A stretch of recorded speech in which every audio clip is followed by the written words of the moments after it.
Hi everyone and welcome back. I'm Shifra. I'm currently a dietetics student at Rutgers University, and today we're going to be making one of my favorite combinations ever, a peanut butter and dark chocolate cup. I'm so excited to be making this. Guys, this is my third time attempting to make this video for you guys. We had some rough roads along the way, but we are here today. It's a very simple and clean peanut butter cup. Super easy to make and super delicious. So I'm very excited to be making this video today. So you're only going to be needing a few ingredients today. Our first ingredient is a cup of almond flour. You could totally use coconut flour if you'd like to instead. You need to use a quarter cup of coconut flour if you would like to substitute it. So that's our number one ingredient. Obviously, you're going to need a cup of peanut butter. I prefer to use crunchy in this recipe. It just gives it that nice crunch. I don't know why. It's just something different than a typical peanut butter cup. So I really like using crunchy for this recipe. Then you're going to need a quarter cup of maple syrup, a teaspoon of coconut oil, half a cup of dark chocolate chips, and 1 teaspoon of vanilla extract. So what you're gonna do is you're gonna take your teaspoon of coconut oil and your half a cup of dark chocolate chips and place that on the side. We're going to be using the coconut oil and the dark chocolate chips as our outer shell, our dark chocolate outer shell for the cup. I'm gonna highly recommend that however way you wanna mix it, you're going to spray your utensil or spatula or whatever you wanna use, and just make sure that it doesn't, I'm spraying it with avocado oil. I just don't want the peanut butter to stick and then it becomes all sticky and then it's a huge problem and then it'll be a mess. So we are going to spray that first. So first thing, I'm going to take my almond flour, place that in my big mixing bowl. Then I'm going to be taking my peanut butter. Okay, let's pray this doesn't stick.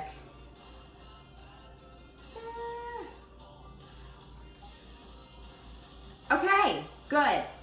I actually should have told you. I sprayed the cup too prior to putting the peanut butter in it and measuring out a cup, just because I had a feeling I'd be here all day if I didn't. Now I'm going to be taking my maple syrup, and pouring that in, and my vanilla.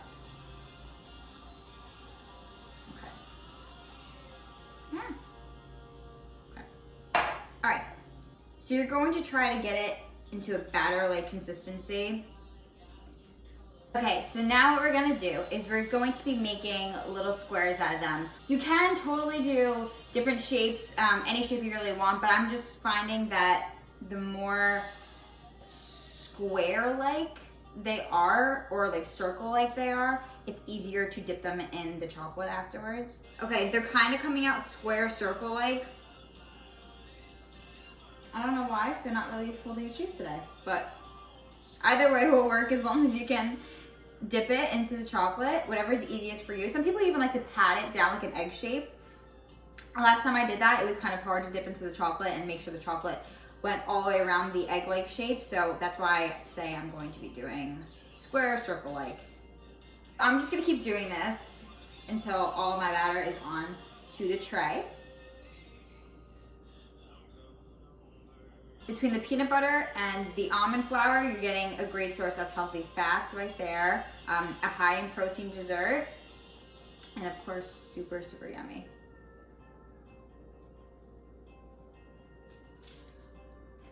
So now I've finished putting all of my peanut butter batter onto the parchment paper, and I'm going to be placing this into the freezer for about 30 minutes. I'll just make sure it keeps its shape so we can get started on the dark chocolate and dip it in. Okay, so it's about 30 minutes later, so I'm going to be taking my dark chocolate chips, I'm just putting it, into a cup that I can microwave. Take all the coconut oil out. I'm gonna put it into the microwave for about a minute and take it out, stir it, and see how much more time it needs until everything melts together. Okay, so now it is fully melted.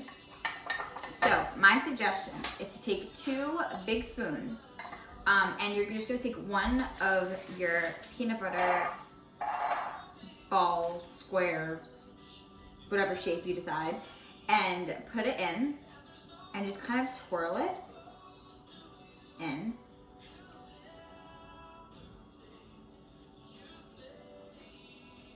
And kind of just get the coating all over. And try to get all the excess chocolate off of it so you can neatly place it on your tray. If not, it doesn't matter, you're gonna take it off the tray anyway eventually to serve. Cool, okay. And you're just gonna keep on doing that same method. So what the chocolate and coconut combination actually does is the coconut happens to help the dark chocolate create a hard shell within a few minutes of placing the chocolate onto whatever you want to cover, whether it's ice cream or whether it's peanut butter cups. And it just becomes solid really fast.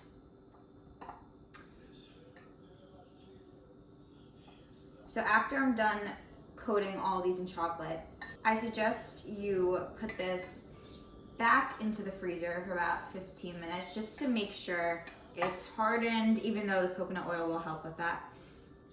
Just make sure it's hardened, and also just keep these in the freezer in general. They're super good that way. Okay, so it's about 20 minutes later and I took it out of the freezer again and I put them on a plate and they smell so good. I hope you guys enjoyed this recipe. I know you will enjoy this recipe, and my suggestion, as I said before, is to keep these in the freezer. They're just a really, really good frozen snack too, or frozen dessert. I hope you guys enjoy.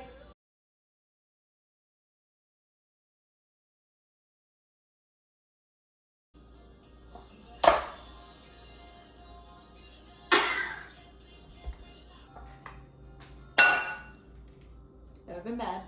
That would have been bad.